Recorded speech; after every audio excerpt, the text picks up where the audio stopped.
Muy bien. Oramos al Señor ahora por la palabra. Algo que enseñamos en los jueves pasados, de orar al Señor para que nos dé, a través de su Espíritu Santo, la iluminación, el comprender, el entender lo que está en el corazón del Señor a través de su palabra. Oramos, Señor, ahora rogamos que tu Espíritu Santo nos traiga luz, entendimiento, Señor. Vos obrés de una manera soberana nuestra mente, nuestra alma, nuestro espíritu, y que tu palabra, Señor, produzca en nosotros lo que tiene que producir, que podamos comprender lo que está en tu corazón. Dios, en el nombre de Jesús, atamos al diablo, a las fuerzas del mal, y las reprendemos sobre todos nosotros, sobre todos los hogares. Reprendemos espíritus de perturbación, de bloqueo mental, de engaño, de mentira. En el nombre de Jesús de Nazaret, todo espíritu que se opone a la verdad de Dios lo reprendemos sobre nuestras vidas, sobre nuestras casas, sobre nuestras familias, sobre nuestros hogares. Señor, declaramos libertad espiritual sobre todos nosotros los que estamos reunidos en esta noche a través del Zoom, y rogamos que tu Espíritu Santo se mueva con total libertad, Señor. Oh Dios, en el nombre poderoso de Jesucristo de Nazaret oramos y te bendecimos. Y gracias por tu palabra, que es maravillosa. Amén. Y amén. Oramos por los misioneros, pero también nos olvidamos de otros misioneros. ¿Podemos poner, Mario y Betina, galería, vista de galería para todos? Porque quisiera preguntar si hay otros misioneros por ahí.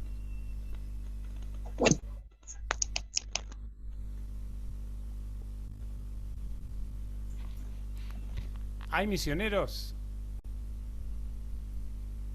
¿Hay misioneros por ahí? A ver, levanten la mano. ¿Hay misioneros? Todos somos misioneros. Todos somos misioneros. Oramos por los misioneros transculturales, los que van a otros países. Oramos por las misiones locales, los que salen fuera de Mármol a otras localidades o otras provincias como Gualeguaychú, en Entre Ríos. Pero todos somos misioneros. A ver, levanten la mano los misioneros. Si no, no sé qué somos si no somos misioneros. Somos misioneros, hermano. Tenemos que orar por nosotros también, porque tenemos la misión donde nos movemos, en el trabajo, en la facultad, en el colegio, con los vecinos, con los parientes, con quien sea. Tenemos la responsabilidad, igual que Fede, que Nata, que Carito, que todos, de predicar el mensaje del Señor. Así que somos misioneros todos, ¿eh? Ya vamos a hablar de esto y vamos a explicarlo bien en alguna oportunidad. Si bien venimos hablando de esto, la iglesia es misionera. No hay iglesias misioneras e iglesias que no son misioneras. Si hay una congregación que no es misionera, tiene un problema grave, porque la misión es la esencia del cristiano y de la iglesia del Señor.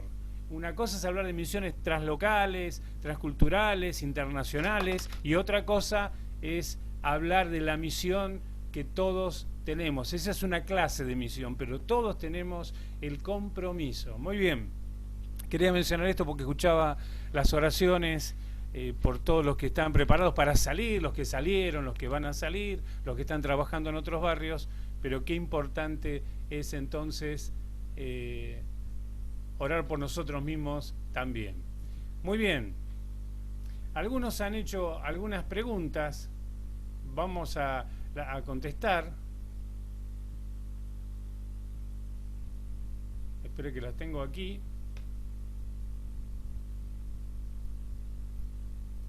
Una de las preguntas las hizo, que lo voy a nombrar en otros casos, no hace falta nombrarlo, pero como quedó en la anteúltima reunión, no el jueves pasado, sino la otra, una pregunta de José Luis Acosta en cuanto a la sangre de Jesús. La pregunta era, ¿está bien orar y decir que nos cubrimos con la sangre de Cristo? Muy bien, ¿qué hacemos? Utilizamos los recursos que fuimos enseñando, que no es técnica, es espiritualidad, es profundidad y es conocer cómo hay que entender la palabra de Dios, lo primero que hacemos, oramos, como oramos recién. Es importante cuando queremos tocar un tema, ir a la concordancia. La mayoría de las Biblias tienen concordancia, ¿eh? Uno busca una palabra y aparece una serie de textos donde aparece esa palabra. Por ejemplo, buscamos la palabra sangre, obviamente va a aparecer sangre en distintos textos, y a veces la sangre tiene que ver con que alguien murió, lo mataron, le cayó la sangre, pero como hablamos de la sangre de Cristo, vamos a buscar la palabra sangre en los textos que hacen referencia a Cristo o a Dios. Entonces, la pregunta concreta de José Luis es, ¿está bien orar y decir que nos cubrimos con la sangre de Cristo? Vamos a decir que no hay una enseñanza literal en la Biblia. Recuerda que hablamos lo literal, lo que una enseñanza directa, como cuando Jesús dijo que nos tenemos que amar como Él nos amó, es algo literal, y después hay cosas metafóricas. Literalmente no hay una enseñanza, no hay un texto en la Biblia que diga, ustedes cuando oren y digan que se cubren con la sangre de Jesús. Pero vamos a ver algunos conceptos que son muy importantes. No hablamos en los últimos tiempos mucho de la sangre de Jesús, y viene bien esto para tocar este tema. En el Antiguo Testamento leemos en Éxodo capítulo 12 que Dios le da instrucciones a su pueblo Israel. El pueblo de Israel estaba cautivo en Egipto y eran víctimas de la violencia, del dominio de los egipcios, y Dios decide sacarlos, así que le da instrucciones a su pueblo para que cada familia mate un cordero y con la sangre del cordero pinte los postes y el dintel, la parte superior de la puerta de cada casa. De esta manera, Dios iba a mandar un ángel de la muerte a matar a los primogénitos, es el primer hijo varón de cada familia, y pase por las casas que tengan esta marca de y cuando pase por las casas que tengan esta marca de la sangre, este ángel de la muerte no va a tocar la vida de nadie. Esto es un anticipo de lo que después va a pasar con Jesús. Decíamos la otra vez, estudiando la Biblia, que en el Antiguo Testamento es la sombra de lo que iba a venir, ¿no? Y hay figuras de lo que va a ocurrir. Acá era literal, el pueblo de Israel tenía que matar un cordero y con la sangre de ese cordero de cada familia tenía que pintar entonces los postes y el dintel de la puerta. Así que todos los que lo hicieron, no dice la Biblia si todos los miembros del pueblo de Israel lo hicieron, tal vez alguno no lo hizo, pero la mayoría lo hizo, y esa noche, cuando pasó el ángel de la muerte, iba por las casas y cuando veía la sangre del cordero, se iba, no tocaba a nadie. Pero como los egipcios no tenían esta instrucción, miles de hijos primogénitos, primer hijo, varones de los egipcios murieron, aún el primogénito de Faraón, que era el líder de los egipcios. En Levítico capítulo 14, en el capítulo 5, 6 y 9, están las instrucciones que Dios da a Moisés. Digo los textos, después esto lo grabamos, lo pueden revisar o lo anotan en los textos para que lean. Están las instrucciones que Dios le da a Moisés para el pueblo de Israel, para que se organicen los holocaustos y ofrendas por el pecado. Se emplea como simbolismo un cordero sacrificado cuya sangre es derramada como señal de limpieza. Vayan prestando atención. En el dintel, la sangre del cordero evitaba la muerte, ese ataque de ese ángel de la muerte. También acá cuando les explica, les enseña el tema de organizar los holocaustos y ofrendas por el pecado de cada uno, por el pecado del pueblo de Israel, aparece otra vez el cordero sacrificado como un simbolismo, y la sangre es derramada como señal de limpieza. A partir de estas instrucciones, el pueblo de Israel toma esto como una práctica cotidiana. Todo esto que estoy mencionando es una anticipación de lo que Cristo va a significar con su venida. El cordero que es sacrificado y cuya sangre nos limpia del pecado y nos permite ser aceptados por Dios. En el Nuevo Testamento, Juan el Bautista, en Evangelio de Juan, capítulo 1, verso 29, arranca allí este Evangelio, y Juan el Bautista lo ve a Jesús y dice: he aquí el Cordero de Dios, no dice la paloma de Dios o el pez de Dios u otra cosa, dijo el Cordero de Dios que viene a quitar el pecado del mundo. Es decir, que lo que ocurrió en el Antiguo Testamento con esa figura del Cordero y su sangre, ahora se identifica claramente con el único Cordero que puede limpiarnos, quitar el pecado, que es Jesús. En Lucas capítulo 22, versículo 20, Jesús, en la última cena con los discípulos, en un momento, dice Lucas 22, 20, de la misma manera tomó la copa, una copa de vino, después de la cena, y dijo: esta copa es el nuevo pacto en mi sangre, que es derramada por ustedes. Vemos aquí la importancia de la sangre de Jesús. Jesús mismo le da un valor importante. Si bien por un lado dice el pan representa mi cuerpo, pero también, como cordero, pero también habla de su sangre, ¿no? que tiene que ver con el pacto que hacemos todos aquellos que reconocemos a Jesús como Salvador y Señor, que es derramado por ustedes. Esta importancia la vamos a ver reflejada en distintos textos del Nuevo Testamento. Yo voy a leer algunos, hay muchos más. Por ejemplo, en Romanos 3, versos 24 y 25, Pablo dice: pero por su gracia son justificados gratuitamente mediante la redención que Cristo efectuó, y Dios lo ofreció como un sacrificio de expiación que se recibe por la fe en su sangre. Quiere decir que de alguna manera nosotros ponemos fe en el sacrificio de Jesús, en la sangre que Él vertió en la cruz. Hay una fe, un acto de fe de creer que ese sacrificio en la cruz y esa sangre que Él la tomó como un símbolo, fue algo concreto, Él murió y sangró, pero era el símbolo de perdón de pecados, de salvación. Dice, para así demostrar su justicia. En Romanos,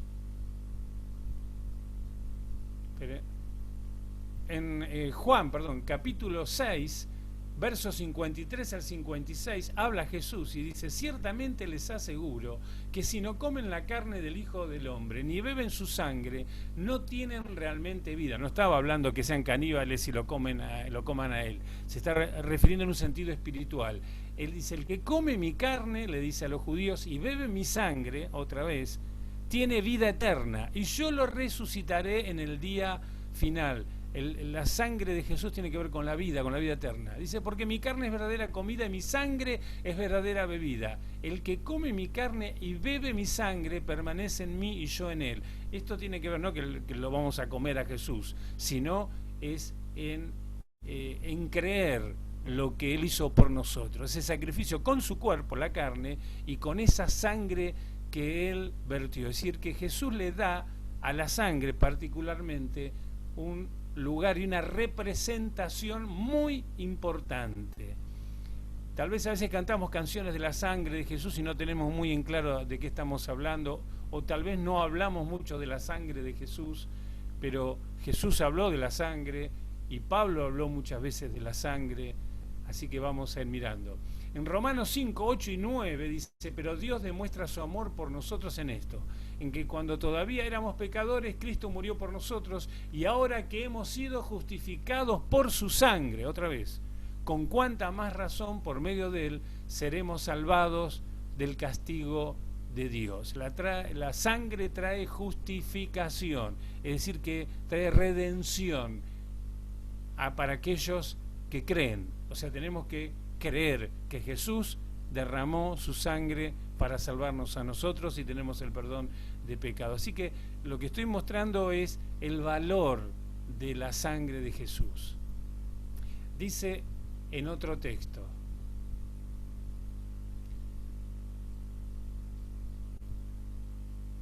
Primera Corintios 10, verso 16, dice: esa copa de bendición por la cual damos gracias no significa que entramos en comunión con la sangre de Jesús.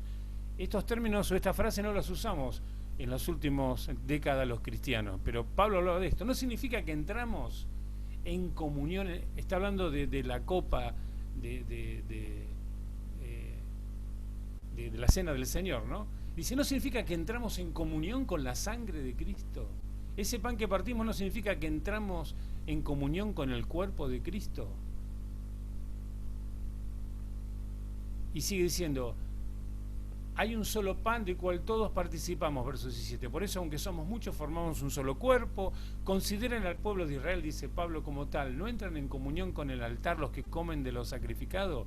¿Qué quiere decir con esta comparación? ¿Qué quiero decir con esta comparación? Dice Pablo, que el sacrificio que los gentiles ofrecen a los ídolos sea algo, o que el ídolo mismo sea algo. No, sino que cuando ellos ofrecen sacrificios, por ejemplo, un bandista u otros, lo hacen para los demonios, no para Dios. Y no quiero, dice Pablo, que ustedes entren en comunión con los demonios. Acá empezamos a ver la relación. No pueden beber de la copa del Señor y también de la copa de los demonios. No pueden participar de la mesa del Señor y también de la mesa de los demonios. Quiere decir que si se está refiriendo a la cena del Señor, la cena del Señor tiene esto que venimos diciendo, el vino representa la sangre de Jesús, que no tiene nada que ver con los demonios. En Colosenses 1:20 dice, y por medio de él, de Jesús, dice Pablo, reconciliar consigo todas las cosas, tanto las que están en la tierra como las que están en el cielo, en todas las esferas, haciendo la paz mediante la sangre que derramó en la cruz. Fíjense Pablo cómo habla mucho de la sangre de Jesús y del valor y del poder de la sangre de Jesús. En Efesios 2, versos 12 y 13, dice, recuerden que en ese entonces ustedes estaban separados de Cristo. Le habla a cristianos que no eran judíos, los llamados gentiles, excluidos de la ciudadanía de Israel y ajenos a los pactos de la promesa, sin esperanza y sin Dios en el mundo. Pero ahora en Cristo, a ustedes que antes estaban lejos, Dios los ha acercado mediante la sangre de Cristo. Ven que la sangre de Cristo tiene que ver con muchas cosas, con perdón de pecado, con justificación, con limpieza, con acercamiento a Dios. Y si yo me acerco a Dios, quiere decir que me alejo de los demonios, ¿no? De Satanás y los demonios. Dice también, vamos ahora a Hebreos 9, 11 y 14. Cristo, por el contrario, al presentarse como sumo sacerdote, la carta a los hebreos es una carta a judíos, como judíos cristianos, al presentarse como sumo sacerdote, por eso habla de cosas del Antiguo Testamento y las empieza a traducir ahora, hacer la interpretación bajo la luz de Cristo, como decíamos jueves pasados. Cristo, por el contrario, al presentarse como sumo sacerdote de los bienes definitivos en el tabernáculo más excelente y perfecto, no hecho por manos humanas, es decir, que no es de esta creación, entró una sola vez y para siempre en el lugar santísimo, porque antes los sumos sacerdotes tenían que entrar permanentemente en el lugar santísimo y hacer expiaciones por los pecados y varias veces por el pecado del pueblo. Pero acá hubo uno, que es Jesús, que entró una sola vez, dice. No lo hizo con sangre de machos cabríos y becerros, como esos corderos que mencionamos en el Antiguo Testamento, que pintaron los dinteles o para justificar los pecados, sino, dice, con su propia sangre, logrando así un rescate eterno. Vemos la relación de la sangre con un rescate eterno. Y ser rescatados significa ser sacados de un poder, de un dominio, en este caso sabemos que es el dominio satánico, para pasar al reino de Dios. El rescate es que estábamos en tinieblas sin Cristo, pero a través de la sangre de Cristo vertida ahí derramada en la cruz, Él nos rescata, hace un rescate eterno para estar con Él.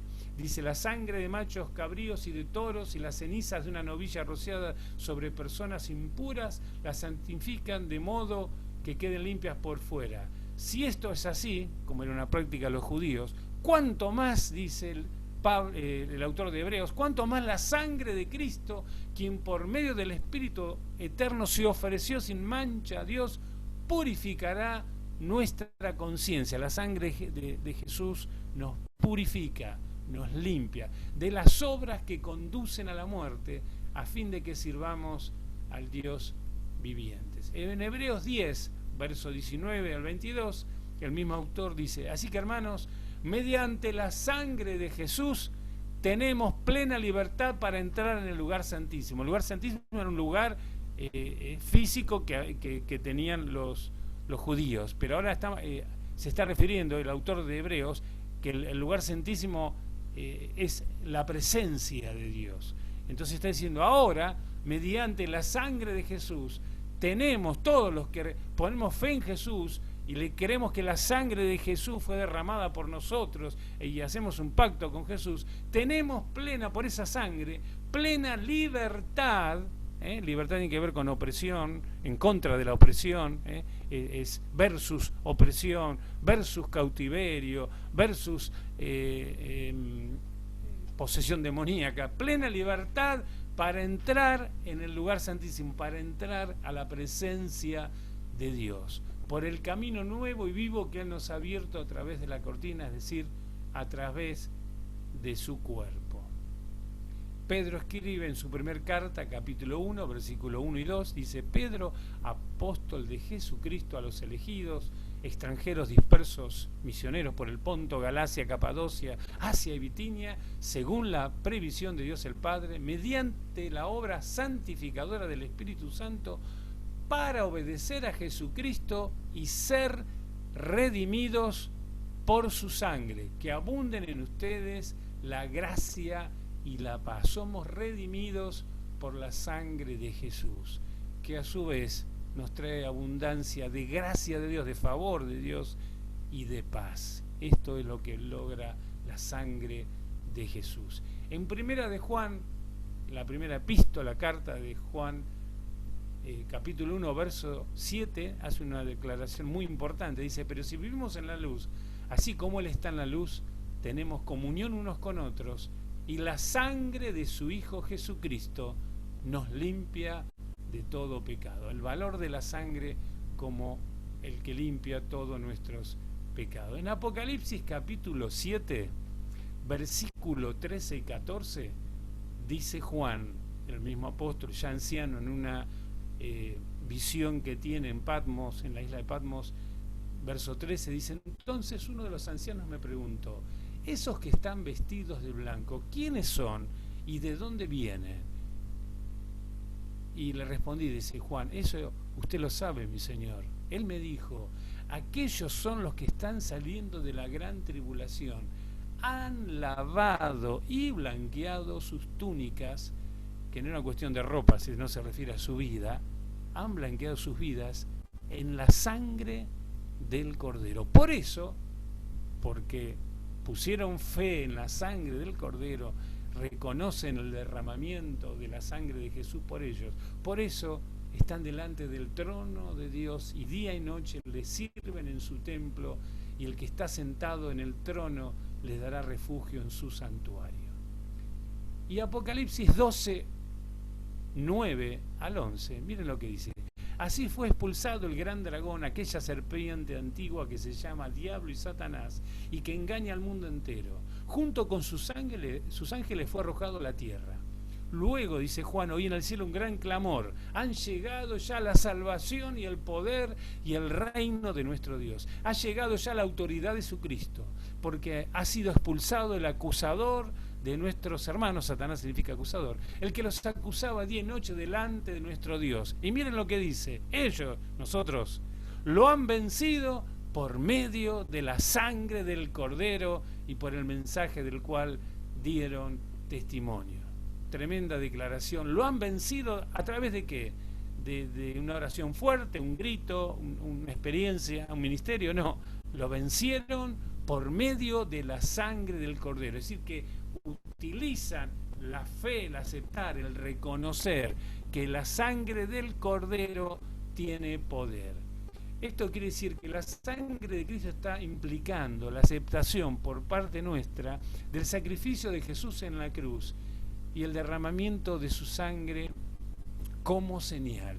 La sangre de Jesús, según los textos que vimos, nos trae perdón, salvación, vida, libertad, vida eterna, limpieza. Todas las cosas contrarias a Satanás y sus demonios. Por eso cuando oramos, y acá ya respondemos de manera ya más clara la pregunta de José, por eso cuando decimos que me cubro con la sangre de Jesús, o cubro un lugar o a personas con la sangre de Jesús. Cuando se va a orar por una casa, digo, cubro esta casa con la sangre de Jesús, o a estas personas con la sangre de Jesús, y deshago trabajos, daños y maldiciones. Estoy exaltando, estamos diciendo que pertenecemos a Jesús y que lo diabólico no tiene autoridad ni poder sobre nuestras vidas o personas o lugares o cosas, y que la sangre de Jesús tiene un poder extraordinario para deshacer las obras del diablo. En la Biblia no hay una enseñanza, como decía al principio, literal, no hay un versículo que diga, usted ore y diga la sangre de Jesús,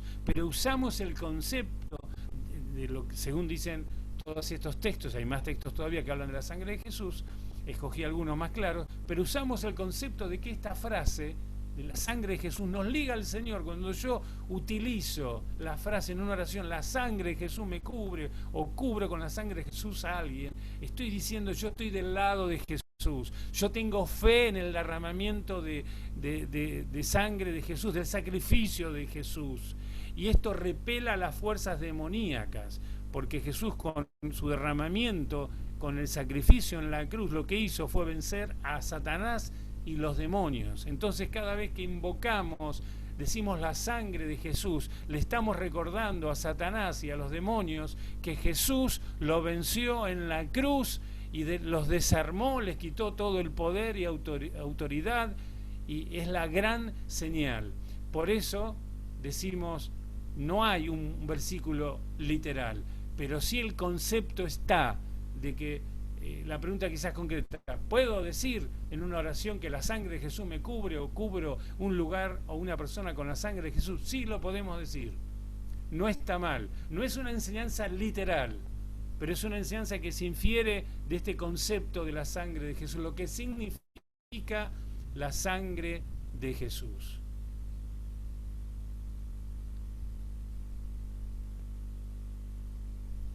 No sé si está José por ahí.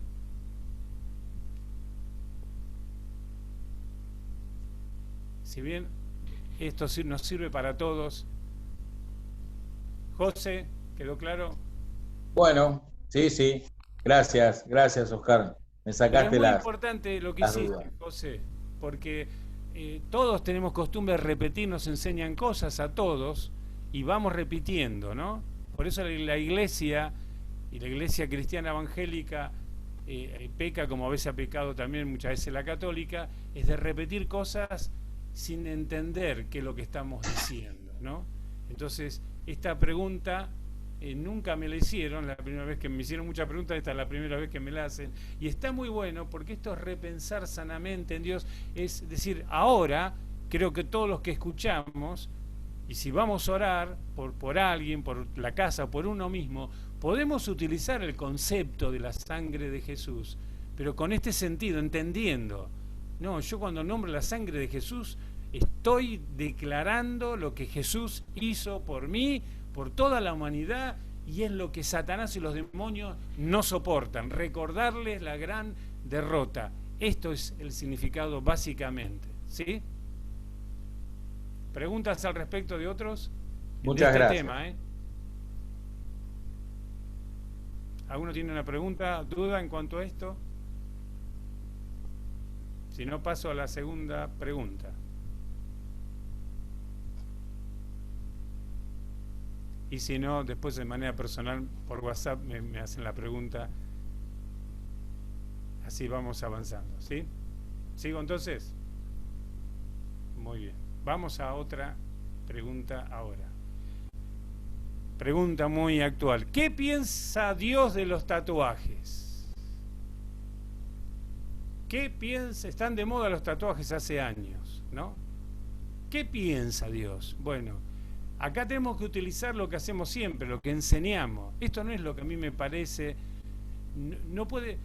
Por ejemplo, yo vengo de un contexto en mi juventud que nadie se tatuaba. Solamente, yo me acuerdo, se tatuaban los que eran marinos. Los que estaban en la marina se tatuaban en el brazo un ancla, ¿no? Si no, no había nadie nadie se tatuaba, por lo menos en Argentina. Por supuesto que tatuajes hubo en tribus, en África, en otros lugares que sí se tatuaban, no de la manera que lo hacemos nosotros, de otras maneras, pero también se ponían marcas en sus en sus cuerpos, en algunas partes de sus cuerpos. El que viene de un mundo de tatuajes, que se ha tatuado y viene, tiene también un concepto. Entonces, el que es más, todavía más antiguo que yo, que tiene más años que yo, el tatuaje le suena como una cosa espeluznante. Entonces, acá tenemos que aplicar también, no decir cosas si no sabemos lo que dice la Biblia. ¿Me explico? Este es un principio que hablamos de la sana interpretación, es un principio de lo que se llama también la hermenéutica, que es una sana interpretación de la Biblia. Tengo que ir a ver qué dice Dios, no lo que a mí me parece, no lo que a mí me produce. Pongo un ejemplo. Hay gente que, por ejemplo, vienen a veces norteamericanos, ingleses, que no están acostumbrados a abrazos y besos, vienen a la Argentina y uno lo abraza, lo besa, o en otros países, abrazás y besás y se sienten invadidos a un europeo, especialmente en el norte, en Dinamarca, Suecia, Noruega. Vos le querés abrazar o darle un beso y te saca, se siente que estás invadiendo. Quiere decir, esto tiene que ver con los preconceptos, con las culturas que tenemos. Ahora, no está mal un abrazo, pero para algunos un abrazo le puede sonar como feo.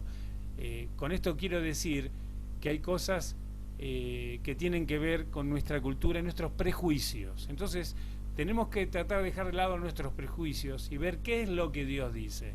Vamos, hay un solo texto que habla de tatuajes literalmente en la Biblia y está en el Antiguo Testamento, en Levítico 19, 28, dice, no se hagan, yo tengo aquí la versión de la Biblia nueva, la NBI, Nueva Versión Internacional. Dice, no se hagan heridas en el cuerpo por causa de los muertos, ni tatuajes en la piel, yo soy el Señor.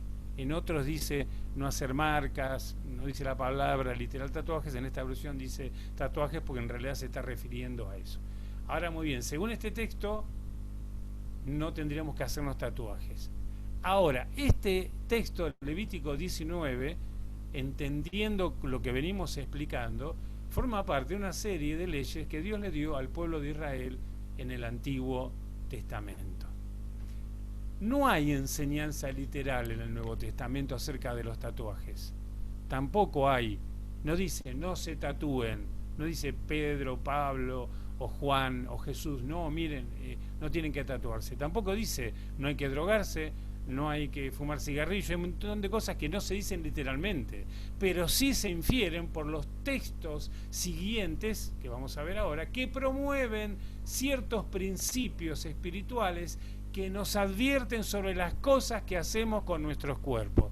Es decir, no hay un texto en el Nuevo Testamento que diga no te tatúes, como tampoco dice no te drogues o no fumes, pero no quiere decir que lo está avalando, porque cuando leemos estos textos que yo les voy a leer, uno se va a dar cuenta que yo no debería hacerme ciertas cosas, o tatuarme, o tomar, o drogarme, por lo que dice la Escritura, no por una cuestión cultural o por una asignación de cultural de la Iglesia evangélica que define a veces temporalmente que una cosa es pecado o no lo es. Voy a leer para que entiendan mejor.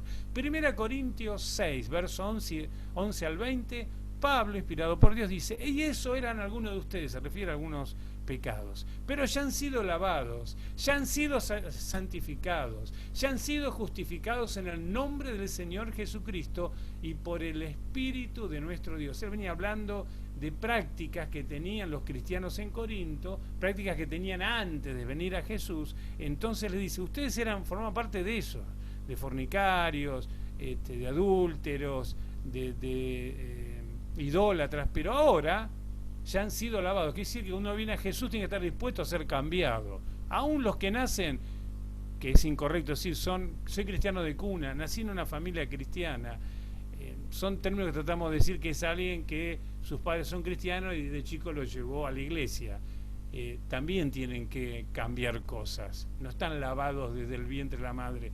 Todos necesitamos ser lavados, santificados y reconocer cada uno su fe en Jesucristo. Tienen que tomar una decisión personal, no importa que sea familia de un pastor, de un predicador o de quien sea. Dice Pablo, glorificad a Dios en vuestro cuerpo. Dice, todo me está permitido, verso 12, pero no todo es para mi bien. Todo me está permitido, en otras versiones dice todo me es lícito. Todo me está permitido, pero no dejaré que nada me domine. Quiere decir que hay un concepto de revisar. Todo está permitido, puedo hacer cualquier cosa en la vida, si quiero puedo matar a alguien, pero no todo es para mi bien. Yo puedo hacer cosas, pero tengo que definir junto con Dios si eso que defino para mi vida o para la vida de otros va a ser bueno o va a traer un mal. Dice, los alimentos son para el estómago para los alimentos, y Dios los distribuirá a ambos. Pero el cuerpo no es para la inmoralidad sexual, sino para el Señor, y el Señor para el cuerpo. Dice, con su poder Dios resucitó al Señor y nos resucitará también a nosotros. ¿No saben que sus cuerpos son miembros del Cristo mismo? ¿Tomará acaso los miembros de Cristo para unirlos con una prostituta? Jamás. ¿No saben que el que se una a una prostituta se hace un solo cuerpo con ella? Pues la Escritura dice, los dos llegarán a ser un solo cuerpo. Pero que el que se une al Señor, el cristiano o cristiana que se une obviamente al Señor, se hace uno con el Espíritu. Y dice Pablo, huyan de la inmoralidad sexual, de la fornicación, los que no están casados, aunque esté de moda. Acá no es cuestión de moda, es cuestión de obedecer a Dios. Todos los demás pecados que una persona comete quedan fuera de su cuerpo, pero el que comete inmoralidades sexuales peca contra su propio cuerpo. Y ya de acá hay alguna respuestita a otra pregunta que después me hacen, si todos los pecados son iguales. Ya vamos viendo que no todos los pecados son iguales, porque acá dice que el que comete inmoralidades sexuales es distinto a otro pecado, porque acá en este caso peca contra su propio cuerpo. Dice Pablo, ¿acaso no saben que su cuerpo es el templo del Espíritu Santo? ¿Quién está en ustedes y al que han recibido de parte de Dios? Ustedes, le dice a los cristianos, nosotros, no son sus propios dueños, en realidad no somos dueños de nuestro cuerpo. Fueron comprados por un precio, dice Pablo. Por tanto, honren con su cuerpo a Dios. En 1 Corintios, estos son los principios que tenemos que tomar en cuenta para saber si hacemos esto o hacemos el otro. 1 Corintios 3, versos 16 al 21. ¿No saben que ustedes son el templo de Dios y que el Espíritu de Dios habita en ustedes? Si alguno destruye el templo de Dios, el cuerpo, él mismo será destruido por Dios. Si una advertencia, porque el templo de Dios es sagrado y ustedes son ese templo. Que nadie se engañe. Si alguno de ustedes se cree sabio según las normas de esta época, importante, este texto se aplica para un montón de cosas. Si alguno de ustedes se cree sabio según las normas de esta época, se está metiendo en la iglesia del Señor en muchos lados y en Argentina también, enseñanzas que son de esta época, tendencias o ideologías que no tienen nada que ver con Dios. Cuidado todos, Si alguno de ustedes se cree sabio según las normas de esta época, dice Pablo, hágase ignorante para así llegar a ser sabio. Porque a los ojos de Dios, la sabiduría de este mundo, que a veces se enseña en la facultad, en un instituto, en la escuela primaria, en la escuela secundaria, se puede enseñar en una casa, en un trabajo, la sabiduría de este mundo es locura. Como está escrito, él atrapa a los sabios en su propia astucia, y también dice el Señor sabe que los pensamientos de los sabios son vanos. Muy bien, pero quedémonos con esto. Dice, si alguno destruye el templo de Dios, él mismo será destruido por Dios. Y Colosenses 3, 3, versículos 16 y 17, Pablo dice, que habiten ustedes, lo que estamos haciendo énfasis en este tiempo, que habiten ustedes que ideologías, pensamientos, cosas que proponen la gente por internet o en cualquier lugar, foro. Dice, no, que habiten ustedes la palabra de Cristo. Hermanos queridos, tiene que haber un avivamiento espiritual de volver a la palabra del Señor. Yo escucho un montón de consejos, de frases, de cosas en Facebook, en WhatsApp, un montón de cosas de cristianos que están lejos de la palabra de Dios, pero con una ignorancia que me asusta. A veces digo, no sé qué pasa, pero estamos bebiendo de espíritus que no son de Dios. Dice que habiten ustedes la palabra de Cristo con toda su riqueza. No hay nadie fuera de la palabra de Cristo que tenga mayor sabiduría que Cristo. Instrúyanse, dice. Instrúyanse. Iglesia, tenemos que instruirnos, tenemos que aprender la palabra del Señor sanamente. Y una de las mejores maneras es hacerlo con la iglesia, como estar hoy jueves estudiando la palabra. Y aconséjense unos a otros con toda sabiduría. ¿Con qué sabiduría? Con esta sabiduría que da la palabra. Canten salmos, himnos y canciones espirituales a Dios con gratitud de corazón. Y dice, termina diciendo algo muy importante. Y todo lo que hagan, de palabra o de obra y de acción, háganlo en el nombre del Señor Jesús, dando gracias a Dios el Padre por medio de Él. En una reunión hace muchos años, en el fondo de mi casa con varios jóvenes, me preguntaron, ¿está mal hacerse un tatuaje? Y yo les pregunté, no les dije sí o no, les dije, ¿y para qué quieren hacerse un tatuaje? Y uno, no, porque yo quiero poner acá el nombre de mi hijo, acá anotado, y yo quiero dar un mensaje. Entonces le dije, la verdad que no hace falta dar mensajes porque me escriba el cuerpo.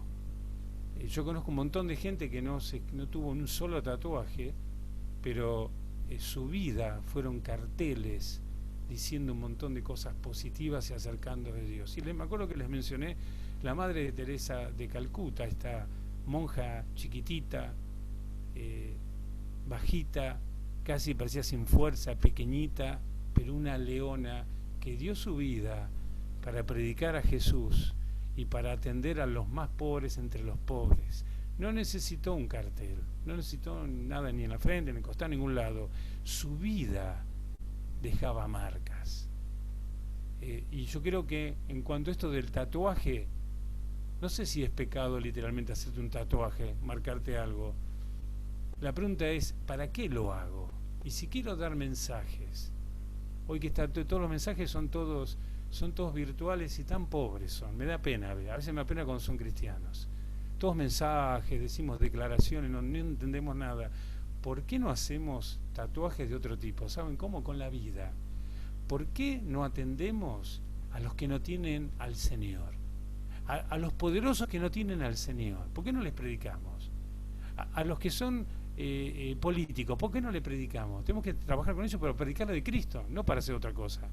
¿Por qué no le predicamos a los piqueteros? ¿Por qué no le predicamos a los profesionales, a los comerciantes, a los que están en la casa, a los abuelos, a los niños? ¿Por qué no le predicamos y le damos de comer a los que tienen hambre? ¿No es el mejor tatuaje, me refiero a tatuaje como marca, que se vea en nuestra vida?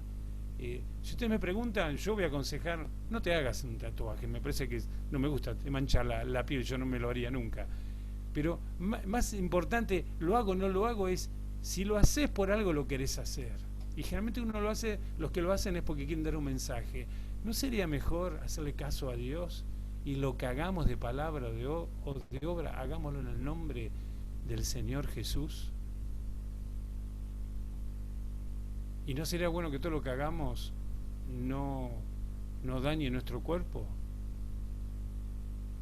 ¿Y no será que a veces esos tatuajes reemplazan una búsqueda de Dios, una profundidad de Dios? Alguno preguntará, ¿y los que vienen al Señor con tatuajes, qué hacemos? Yo en una reunión de pastor le dije, hablaban del tatuaje, ¿qué le va a hacer? ¿Le va a cortar el brazo, la pierna? Ya lo tienen, ya está, se ora, ya está, ya lo tienen, ¿qué va a hacer? Y si tienen alguna señal diabólica, bueno, tendrán que orar por ellos, santificarla y tratar de alguna manera que se lo saquen. Ya está, pero tenemos que mirar para adelante. Yo digo, en vez de ocuparnos, yo me acuerdo una vez, y cierro con esto en esta pregunta, estaba en un supermercado chino y dos, digo muchachos, bueno, de mi edad más o menos, un poquito más chicos que yo, hombres, hablando no sé cuántos minutos ahí al lado de la caja del supermercado chino, contando, me fui a hacer un tatuaje. ¿Sí, dónde fuiste? Fui a Lomo. ¿Y cuánto desayuno? ¿Sabes cómo me dolió? Y sí, que yo me hice una acá. ¿Por qué no fuiste allá? Y yo digo, dos tipos grandes que tendrían que estar pensando en su familia, en la vida, en el prójimo, en sus hijos, con tantas cosas que hay por delante. Digo, estos dos perdiendo el tiempo en la charla, en el tiempo que emplearon para ir a hacerse un tatuaje. No sé, yo digo, creo que por eso todo me es lícito. No te vas a ir al infierno porque te hagas un tatuaje. Pero la pregunta es, ¿qué sentido tiene hacerlo? Esa es la gran pregunta. ¿Honro a Jesús con esto? Aunque me ponga la paloma del Espíritu Santo, pongo Cristo, yo no creo mucho en eso. Yo a veces no creo ni en las remeras. Oh, Cristo es mi vida. Y después, yo he visto, Cristo es mi vida, Cristo. Y después veo vidas que no tienen nada que ver con lo que ponen en la remera, ¿no? Porque no pasa por eso, no pasa. Es como decíamos antiguamente, no es porque ponerte un saco de corbata y ir con una Biblia negra, uy, cara serio, uy, qué cristiano consagrado. No, eso son cosas externas. Pueden decir algo o pueden ser mentirosos, cosas que no son verdad. No pasa por eso, pasa por esto. Hermanos queridos, pasa por mi deseo de honrar a Dios. Y si esto que hago lo puedo hacer en el nombre del Señor. Esta es la gran pregunta que todos tendríamos que hacer. En vez de estar jugando y contaminando con un montón de cosas de este tiempo, tendríamos que preguntar frente a cada propuesta que viene en nuestra vida, en tatuajes y en otras cosas, ¿está bien como el que fuma? ¿Está bien? Preguntártelo también. ¿Honro a Dios? Mi cuerpo es templo del Espíritu Santo.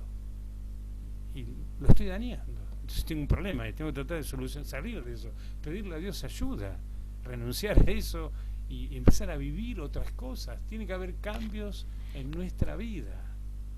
A esto es lo que propone el Señor. ¿Preguntas?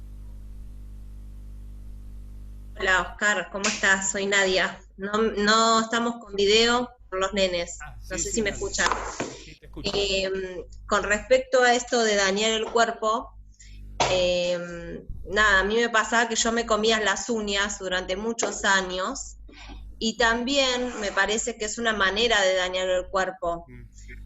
También el tema, a veces pienso, de la obesidad también es dañar el cuerpo. No cuidarnos, con muchas cosas dañamos el cuerpo. Entonces, me parece, al menos en mi experiencia personal, el Señor me habló y dejé de comerme las uñas.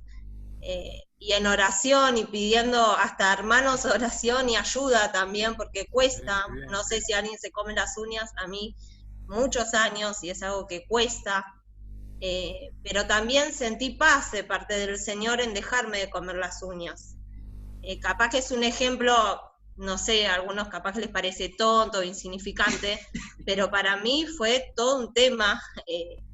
Y bueno, con respecto al Señor, también le pedía, en mi caso personal, ¿qué es lo que me da esto de no dañar el cuerpo? ¿Qué estoy haciendo yo que daña mi cuerpo? No, o sea, no tomo, no me drogo, distintas cosas, pero en lo chiquito también, en lo finito, como comerme las uñas y sacarme hasta sangre de las uñas. No sé si va al caso también. Sí, en realidad sí, todo lo que daña el cuerpo que uno lo hace con ese descuido o intención, ¿no? Tiene que ver con eso, ¿no? Sí, podemos citar un montón de otras cosas. La droga, el tomar droga, consumir droga, inyectarse droga, no es porque la droga en sí misma quemara con el cuco, no, es lo que produce en uno, en el cuerpo, en la mente, en el espíritu, ¿no? Todas estas cosas producen, algunas más que otras, algunas entran en una esfera espiritual más demoníaca como el alcohol, la droga, pero hay otras cosas que sin llegar a ese nivel, pero también están de alguna manera contrariando lo que Dios nos pide, que cuidemos nuestro cuerpo, ¿no? Es más, yo hace tiempo que tenía ganas, no lo hice, me olvido, pero decirle a todos que en lo posible hay que caminar. Dejemos los autos, en una época somos todos choferes, ¿no? Pero es muy bueno caminar, hacer ejercicio. Los que pueden ir a correr, yo lo hago porque trato de cuidar mi cuerpo. Y sería bueno que todos, pero yo yo siempre fui así, no importa. El otro día leí una mujer a los 74 años empezó a correr, nunca corrió, empezó a correr y corre maratones. Obvio, no le va a ganar al keniata de África que corre como un avión, pero corre y corre 20 kilómetros, media maratón. O sea, hay que correr 20 kilómetros. No sé cuántos de acá pueden correr 20 kilómetros sin parar. Despacito, pero lo hace. Y he escuchado a muchos. Yo me cruzaba con un hombre hace pocos años atrás, que tenía 80 y pico de años, en pleno invierno, que yo no lo haría, y estoy acostumbrado a correr y a transpirar, y pasaba este hombre en cuero, como se dice, sin nada, sin remera, sin nada, corriendo, 80 y pico de años. Bueno, porque tenían un estado físico muy bueno. No digo que estemos de todo atletas ni deportistas, pero creo que tiene que ver también, si uno va al médico, tenés un problema físico, ¿qué es lo que más dicen los médicos? Por eso las plazas, todos los lugares están llenos de gente. Salga a caminar, hasta por una cuestión mental, ¿no?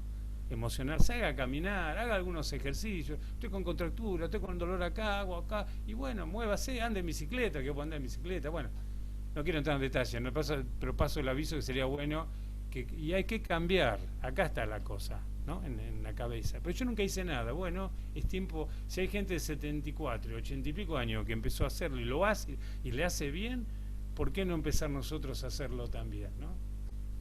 Pero tiene que ver con todo. Y ahora toqué el tatuaje respondiendo a alguien que preguntó por el tatuaje, pero tiene que ver con muchas cosas en la vida que tendríamos que revisar y corregir si dañan nuestro cuerpo también, ¿no? Por ejemplo, los que tienen, que es quizás no tienen enfermedades, pero creen que tienen enfermedades. ¿Vieron los que siempre toman una medicación por las dudas, por cualquier cosa, ¿no?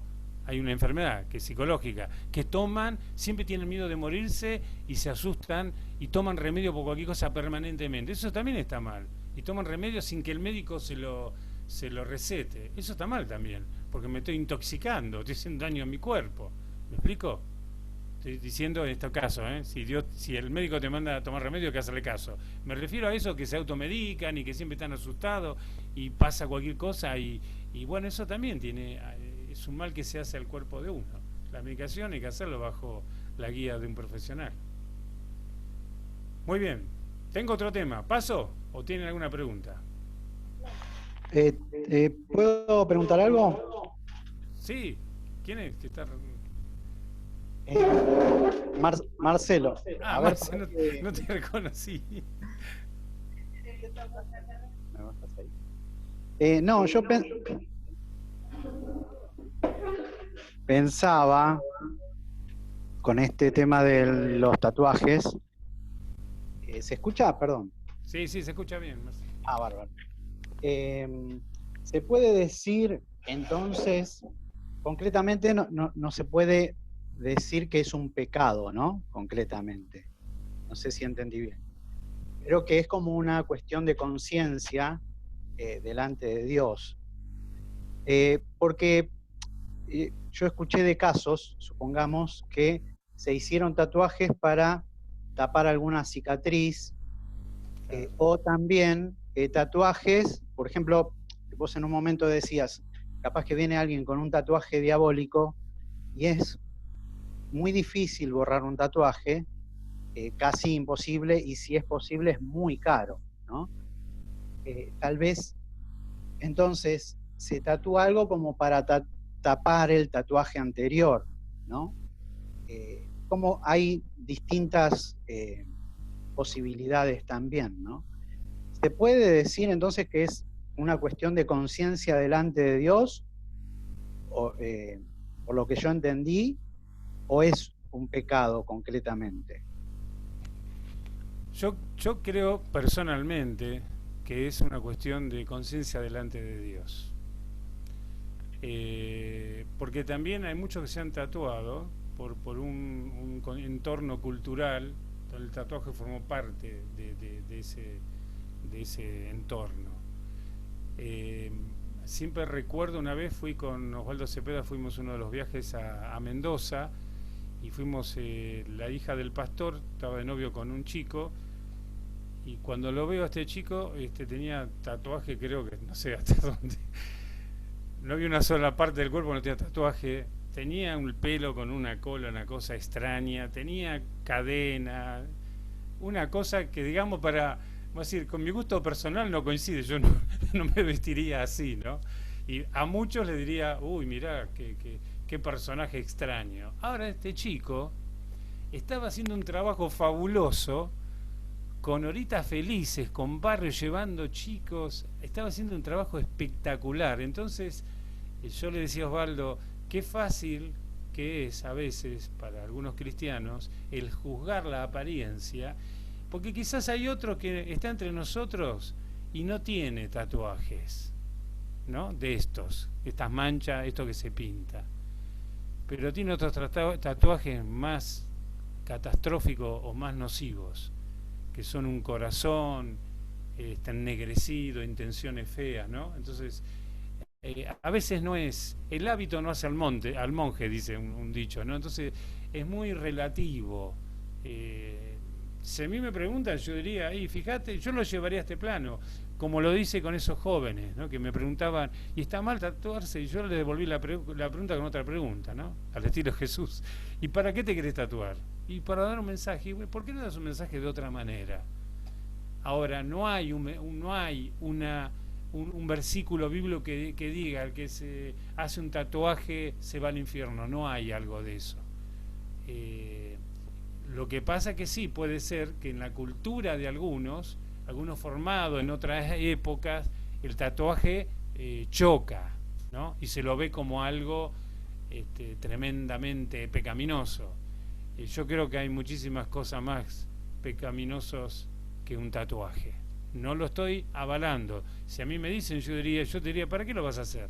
Después te puedes arrepentir y te va a costar sacarlo. No, pero quiero poner Jesús es mi Señor. No, viví como que Jesús es tu Señor. No haga publicidad, que después te juega en contra. Después andás en crisis, te peleas con tu hermano, con tu suegra, con tu mujer, sos un cascarrabia. No ofendas al Señor con ese tatuaje que no sirve para nada. O sea, decilo con tu vida. No me parece que hay que cambiar figuritas. Yo no me detendría tanto en el tatuaje en sí mismo, sino en por qué no damos mensajes con la vida, ¿no? Ni con tatuaje, ni con camiseta, ni con no sé qué cosa, ni con WhatsApp, sino que demos mensaje con la vida. Me parece, ahí apunta el Señor. No sé si te respondo, Marce. Pero no juzguemos las apariencias, porque les puedo decir, aún en nuestra iglesia, en otras iglesias, gente que parecía muy modosita, muy acomodadita, nadie tenía nada que decirle y tenían un corazón demoníaco. Entonces no pasa por cómo viene, sino qué es lo que hay en su corazón. Muy bien, paso a otro, porque si no, no llego, ¿sí? Más o menos está. Si después, si no, le preguntan a los pastores, las pastoras que están ahí con nosotros también, ellos lo pueden responder. Paso a otra pregunta. Tercer pregunta, para Dios, ¿son iguales todos los pecados? Algunos rápidos, yo sé lo que va a decir. Sí, son todos lo mismo para Dios. Bueno, porque es un concepto que se ha tirado en la iglesia del Señor. Ahora, vamos primero a ver qué es pecado. Primero tenemos que entender los conceptos de las palabras. Para saber si son iguales todos los pecados, vamos a ver qué significa pecado. Pecado es todo aquello que se opone a Dios en los pensamientos, sentimientos, intenciones y acciones. Eso es pecado. Hay un pecado que se lo llama original, se lo dice así para identificarlo, que es el que manifestaron Adán y Eva al principio de los tiempos. Fue el no obedecer a Dios. Este pecado implica otros pecados, como el orgullo y la altivez. Adán y Eva no obedecen a Dios por un montón de razones. Por su orgullo, por la altivez de su corazón, por escuchar la voz de Satanás y hacerle caso. O sea, un pecado genera otros pecados también. Así que el pecado que se llama original es el no obedecer a Dios. Por eso el que no tiene a Cristo hace la vida como quiere, no obedece a Jesús. Este pecado original origina otros pecados.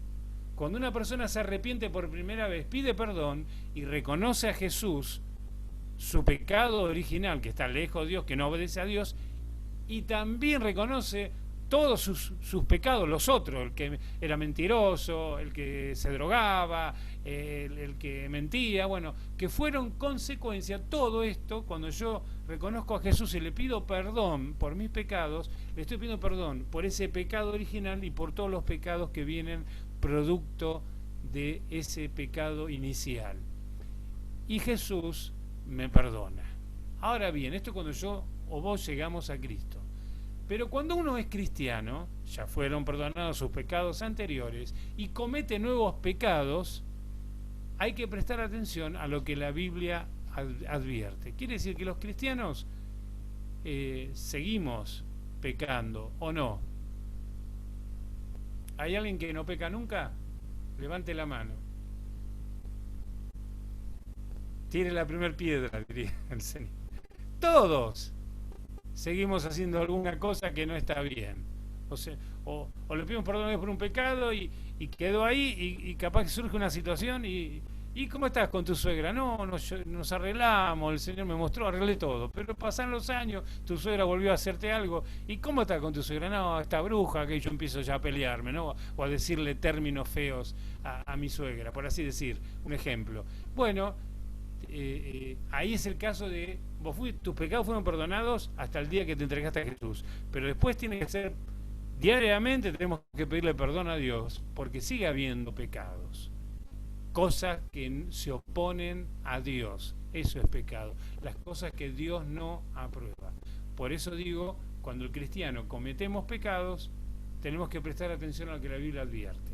Colosenses 3:25, Pablo dice, el que hace el mal pagará por su propia maldad, y en esto no hay favoritismo. Quiere decir que hay, esto es importante, consecuencias de nuestros pecados. 1 Corintios 6, 9 al 10, dice, no saben, le habla a cristianos Pablo, dice, no saben que los malvados no heredarán el reino de Dios.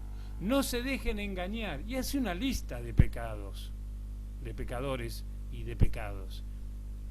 Por algo hace esa lista, está como destacándola, dice, no se dejen engañar, ni los fornicarios, los que tienen relaciones sexuales sin estar casados, ni los idólatras, ni los adúlteros, ni los sodomitas son los homosexuales, ni los pervertidos sexuales, lo dice la Biblia, no somos nosotros estamos leyendo lo que dice la Biblia, ni los ladrones, ni los avaros, ni los borrachos, ni los calumniadores son los que andan chusmeando y diciendo cosas de otros, que algunos lo toman muy livianamente en la iglesia del Señor, ojo con esto, porque dice, ni los estafadores heredarán el reino de Dios. Está haciendo una lista Pablo, no dice todas las cosas, señala de una manera particular un grupo de pecados, como los identifica como con una seriedad y una gravedad, porque dice, no van a heredar el reino de Dios, el que practica esto no va a heredar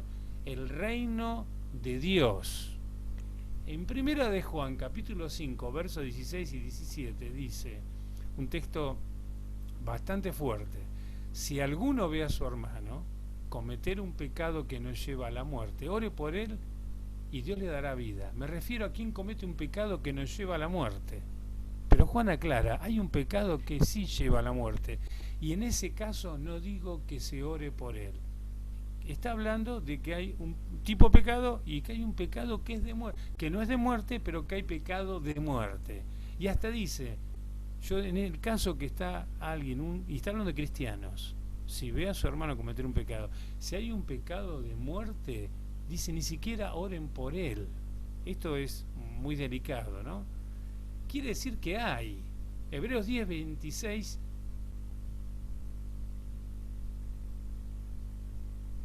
31 dice, si después de recibir el conocimiento de la verdad, cristianos, si después de recibir el conocimiento de la verdad, pecamos obstinadamente, decididamente, de forma caprichosa, seguimos pecando, ya no hay sacrificio por los pecados. Solo queda una terrible expectativa de juicio, el fuego ardiente que ha de devorar a los enemigos de Dios. Ojo, está hablando a cristianos. Y dice, cualquiera que rechazaba la ley de Moisés, como está hablando a Hebreos, cita a cosas que tienen que ver con el Antiguo Testamento, moría irremediablemente por el testimonio de 2 o 3 testigos. Cuando alguien rechazaba la ley de Moisés, cuando alguien pecaba.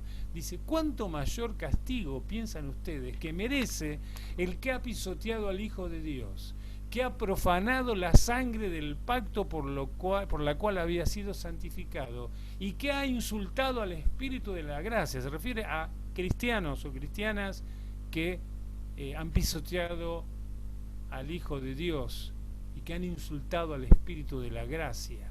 Quiere decir que hay cristianos que pueden desbocarse, irse en una dirección muy, muy lejana a Dios y muy decididamente y por propia voluntad mancharse con el pecado.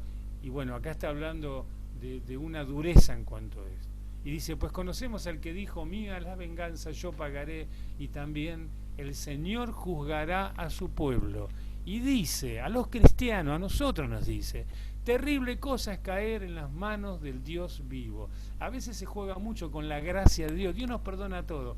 Ojo, leamos bien la palabra de Dios. Dios te perdona todo, pero Dios no está jugando y no quiere que juguemos con lo que son nuestras debilidades. Tenemos que reconocer que todos somos precarios. Yo soy precario.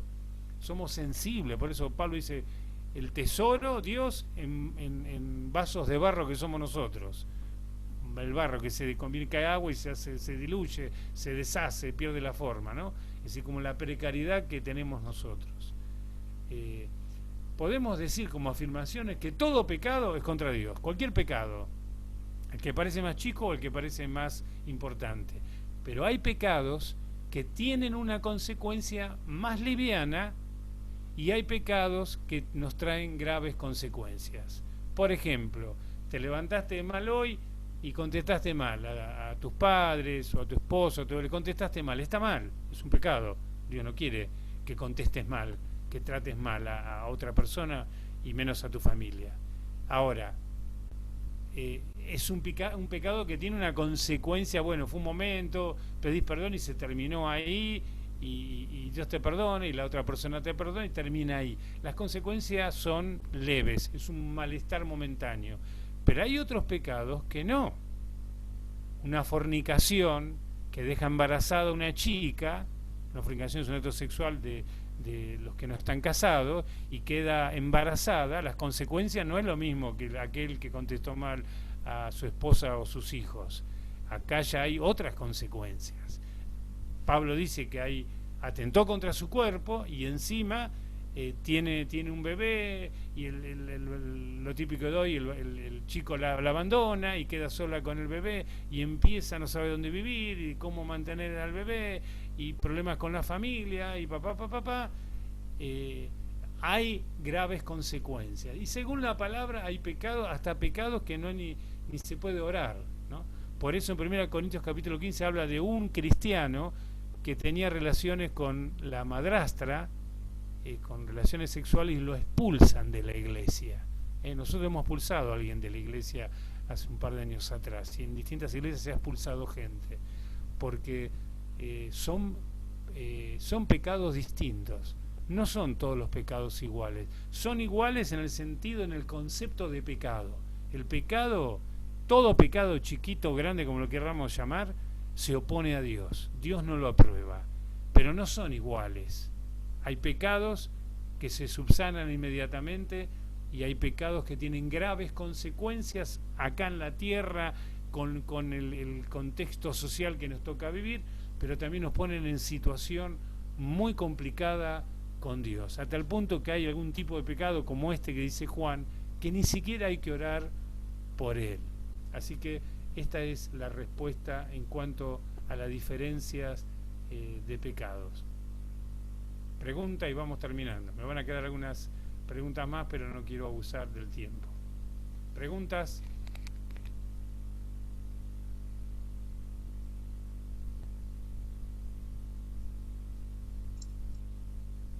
Perdón, Pastor Oscar, una pregunta. Nos quedó una duda sobre eso que nos comentó. ¿La muerte a la que se refiere Juan es una muerte física o sería una muerte espiritual? Entendiendo que la salvación no se perdería, creo, si entendemos bien. Otro tema. Pero por ahí viene por ese lado, por una muerte espiritual y por la salvación, o una muerte física. Es una muerte espiritual. Se está refiriendo a una muerte espiritual. Y sáqueme este pie. Cris, esa es otra famosa frase que se dice, que no la voy a tocar ahora porque nos vamos a las 12 de la noche, que tiene que ver con si la salvación se pierde. Hay dos posturas en la Iglesia del Señor tradicional, de la época de Calvino, que dicen que no se pierde y otros dicen que se pierde. Y hay pasajes que sostienen una postura a la otra. Pero yo digo, no se pierde, para que redondear, si yo la tengo, porque la salvación es un regalo. Esto es como si a mí me dan, acá tengo un marcador, y Dios me da el marcador, la salvación. Yo la agarro o no la agarro, ¿no? Pues la salvación es para todo el mundo, ¿vieron? Está el que no la agarra. Dios le está dando el fibrón a todos, y no todos la agarran, lo agarramos nosotros gracias a Él, ¿no? Yo lo tengo. Nadie me la saca. Dios me la dio, la tengo, ¿sí? Ahora, yo puedo hacer esto. La suelto. Si yo peco deliberadamente, si yo renuncio, en la Biblia habla de apostasía. Apostasía significa, apóstatas son los que renuncian a la fe. ¿Me explico? Pero no quiero entrar en el tema, digo simplemente. Quizá la pregunta exacta no es si se pierde. Lo que yo digo, hay que cuidarla. No lo digo yo, lo dijo Pablo. Ocúpense de su salvación, Filipenses capítulo 2, con temor y con temblor. Lo que pasa es que hay mucha gente asustadiza, y yo he escuchado cristianos, no, la salvación no se pierde, no se pierde. ¿Por qué tanto temor? ¿Qué te pasa? ¿Por qué estás con tanto miedo? Si haces las cosas como tenés que hacer, no tenés por qué preocuparte tanto. No se pierde porque yo hoy contesté mal a mi señora, a vos te peleaste con el perro, con el vecino. No se pierde por eso. Se está hablando de que uno toma una decisión consciente de alejarse de Dios, ¿no? Y después hay un tramo que Dios va a juzgarnos a cada uno hasta en el último minuto de nuestra vida. Pero no, yo levanté, a mí me enseñaron erróneamente en la iglesia bautista, vos levantás la mano, aceptaste a Cristo y ya está. No es tan así. Porque la fe sin obras es muerta, dice la Biblia. Hay un montón de cosas. Y por eso hay expulsión de depravados de la iglesia del Señor, de cristianos que aceptaron a Jesús como Salvador y Señor y son expulsados para ver si se pueden arrepentir, después atacados por el diablo, a ver si pueden arrepentirse y volver. O sea, hay un montón de texto que habla con mucha... Leímos Hebreos 10, si pecás voluntariamente, estás pisoteando la sangre de Jesús. Hay temas que habla, quizás no es la pregunta, yo siempre digo, yo no creo que se pierda, en el sentido, hoy voy distraído y la perdí. Yo creo que sí, conscientemente, alguien que conoció al Señor puede decidir volverse atrás. Eso sí, pero sería otro tema, ya me estás obligando a meter... Gracias. Pero lo vamos a ver, eso va a ser para todo un estudio de un día, porque vamos a leer todos los textos que hablan y que nos traen una claridad. Oscar. Sí. Oscar, ¿qué tal? Te quería hacer una pregunta. Vos hablabas respecto de los pecados en el punto anterior y que obviamente, según lo que muestra la Escritura, no son todos iguales. De hecho, la Biblia menciona el pecado imperdonable. Mateo capítulo 12. ¿Podés hablarnos algo de eso? Bueno, forma parte... lo que vos mencionás también es un poco lo que menciona, tiene que ver con la negación al Espíritu Santo, ¿no? El pecado imperdonable es rechazar al Espíritu Santo, que fue lo que Jesús le dijo a los judíos, en los evangelios lo vemos. Es el rechazo, es un pecado que si vos rechazás al Espíritu Santo, creo que tiene que ver también, en Juan, si bien no lo dice, en el pasaje que yo leí en la carta del apóstol Juan, de ese pecado de muerte, creo que tiene que ver con eso, con el rechazo al Espíritu Santo. Entonces eso es un pecado de muerte. Si yo lo rechazo, no puedo rechazar a Dios mismo, porque el Espíritu Santo es Dios, ¿no? Tiene que ver con eso. No sé si me explico. Sí, tal cual. Puntualmente con el rechazo al Espíritu Santo de Dios. También hay textos, ¿se acuerdan que dice Jesús en el que el día me dirán, Señor, Señor, pero hicimos milagros, echamos fuera demonios en tu nombre. Hicieron milagros en el nombre de Jesús, echaron fuera demonios en el nombre de Jesús. Pero él le dice, apártense de mí, ¿no? Quiere decir que no es ni por eso digo, no es por los dones, los ministerios, no es para estar asustado tampoco, pero sí para tener temor a Dios y respeto a Dios. Y para mirar nuestras vidas y no ser tan sueltos a veces con nuestra vida, con lo que hacemos. Dios me perdona, a veces he escuchado eso, y Dios me perdona, o me permito libertades, ¿no? Que son pecados que van abriendo puertas a otras cosas, y después hay cristianos que hay que liberarlos de opresiones demoníacas. ¿Me explico? Entonces la pregunta es, ¿por qué hay cristianos que hay que liberarlos? A muchos de opresiones demoníacas, porque han abierto puertas. Quiere decir que tenemos que cuidarnos. En paz, si uno busca a Dios, y Dios te dice esto, cambiar, y lo cambiás, pedís ayuda al Señor, su palabra, a hermanos de la iglesia, y vas cambiando, y vas caminando por la vida con paz. Esto no es para estar levantándote cada día diciendo, soy salvo, estaré este pecado, ¿en qué lista está? ¿En la lista negra, en la lista A, B? No es para eso. Está diciendo que no juguemos, digamos criollamente hablando, no juguemos con la gracia de Dios ni con el amor de Dios. El amor de Dios no significa que da todo lo mismo. Es como un padre. Vos amás a tus hijos, pero también le pones límites, ¿no? Los retás, pones una disciplina como hablábamos el otro día. Muy bien, vamos terminando. Tengo más preguntas, pero no las puedo contestar, porque si no... Yo quería preguntar, si no se puede responder ahora para la próxima, sobre la idolatría. Porque dice la palabra que nosotros somos forasteros en este mundo. Y hablaste de que es lícito, bueno, vamos a hablar del libre albedrío, ¿no? Ponerse un tatuaje o no.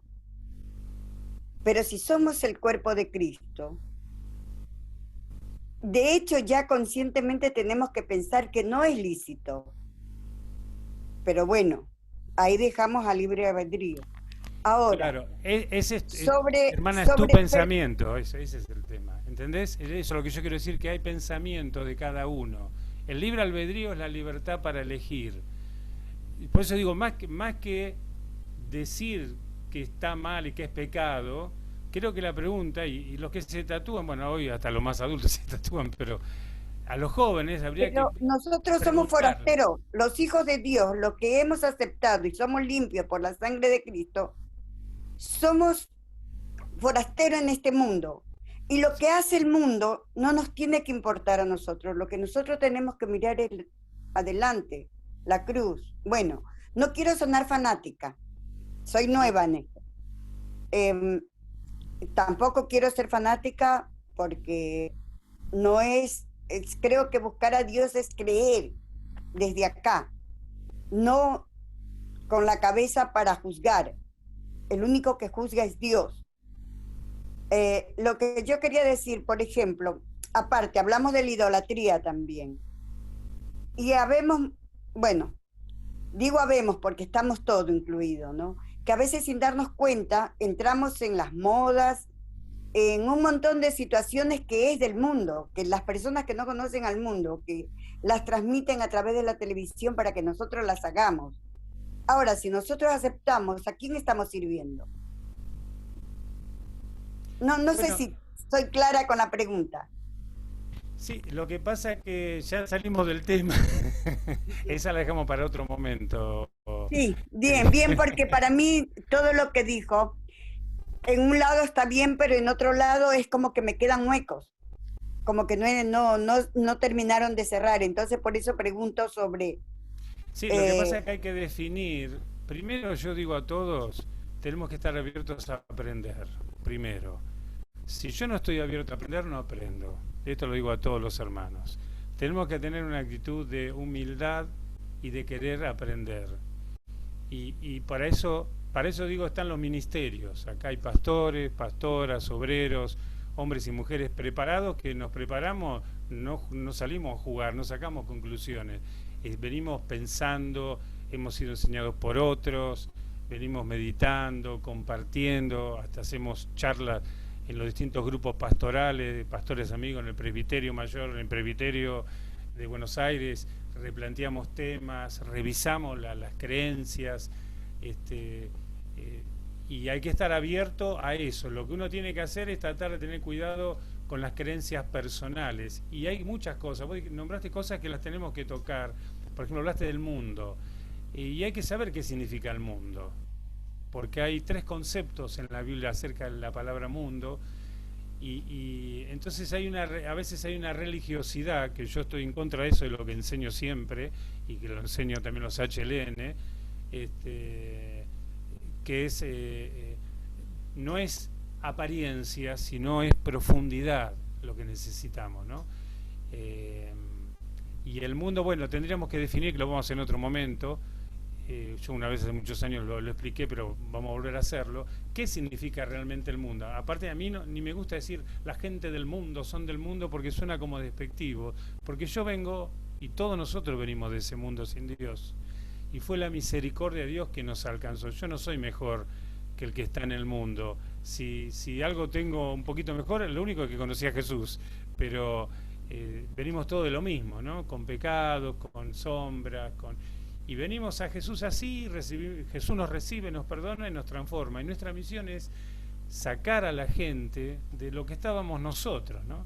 Pero con mucho cuidado de no ser altivos en eso, ¿no? No, porque el mundo son unos pecaminosos, y yo a veces estoy espantado de los pecados que hay en la iglesia. Esa con sinceridad. A veces me espantan las precariedades que hay en la iglesia del Señor. Por ejemplo, el mal carácter, las críticas, los malos pensamientos, las cosas ocultas que están en muchos cristianos, a mí me espantan.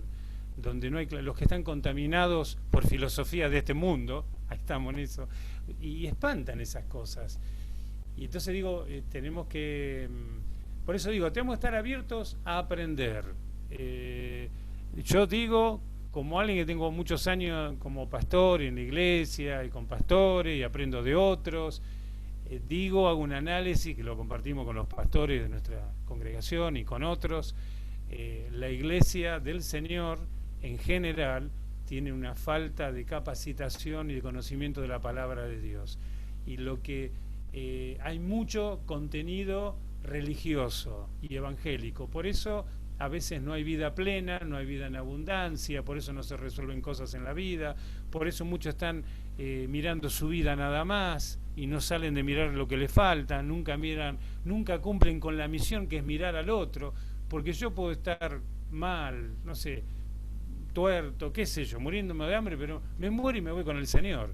Pero el que está enfrente de mi casa no tiene al Señor, y aunque tenga 0 kilómetros y dinero, se va al infierno, ¿no?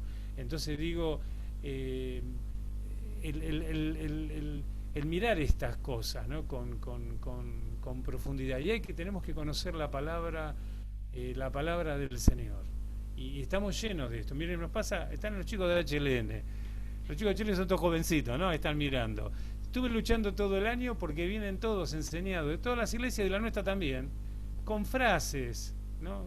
¿Cómo estás? Yo les decía, se ríen ellos. ¿Cómo están? Y algunos pasajes espirituales, estoy como becerro en la manada que salta. ¿Y cómo está tu vida espiritual? Salmo 34:5. ¿Y cómo está tu vida espiritual? Estoy como el ciervo que bramas por las aguas. Y como si eso fuera espiritual, recitar mensaje. ¿Y cómo estás? Gloria a Dios, aleluya. ¿Cómo estás? No estoy ni bien ni en mal, estoy en Cristo, y con frases que son piri, pipi. Es la vida lo que tiene que mostrar cosas, no sé si me explico. Es la vida de uno, no son declaraciones. Y nosotros también como iglesia, como parte de la iglesia del Señor, tenemos un montón de conceptos o frases que decimos. Cristo tiene poder, hagamos una oración, Cristo tiene poder, y después el que grita así un día que dirige, después lo veo en la semana que no grita más. El león se transformó en un cachorrito, ¿sabe cuánto conozco así? Son cachorritos que se asustan de la vida. Entonces tenemos que lograr crecer, por eso el conocimiento de la palabra de Dios, no como un conocimiento intelectual, sino, como decía Pablo, un conocimiento espiritual, profundo. Yo tengo que decir como Pablo, ese es mi desafío, y creo que tiene ese desafío todos nosotros, llegar a decir, yo sé en quién he creído. pero estás enfermo. Sí, pero yo sé en quién he creído. Pero estás sin trabajo, sí, no importa, pero yo sé en quién he creído. Tengo una crisis con mis hijos, no importa, porque yo sé en quién he creído y Él me va a ayudar. ¿Me explico lo que quiero decir? No es porque me van las cosas bien, sino porque yo conozco a ese Cristo, y el Cristo está revelado cuando oro, cuando lo busco y cuando leo su palabra. Ahí está ese Cristo, ahí conozco. Y ahí entonces mi vida es una vida que trasciende, que va más allá, que no se mueve por lo que ocurre. Hay pandemia, no hay trabajo, no hay no sé qué. Bueno, sí, es la verdad, es la realidad, pero atenti, Dios me dice que hay recursos sobrenaturales que los tiene Jesús y están listos y preparados para la iglesia, para su pueblo que somos nosotros. ¿Se entiende lo que quiero decir? Entonces eso tenemos que saber, ¿no? Yo los animo, lean la palabra de Dios, ábranse y abran a aprender, no se crean. Yo intuyo, digo, un día de esto voy a hablar, yo creo que la iglesia del Señor en la Argentina pecamos, y me incluyo, de orgullo. Nos creemos que sabemos más de lo que sabemos y que hemos alcanzado más de lo que hemos alcanzado. Y le digo sinceramente no. Si no, este país estaría dado vuelta por el Evangelio. Y si no está dado vuelta por el Evangelio, es responsabilidad mía, tuya y de toda la iglesia en la Argentina.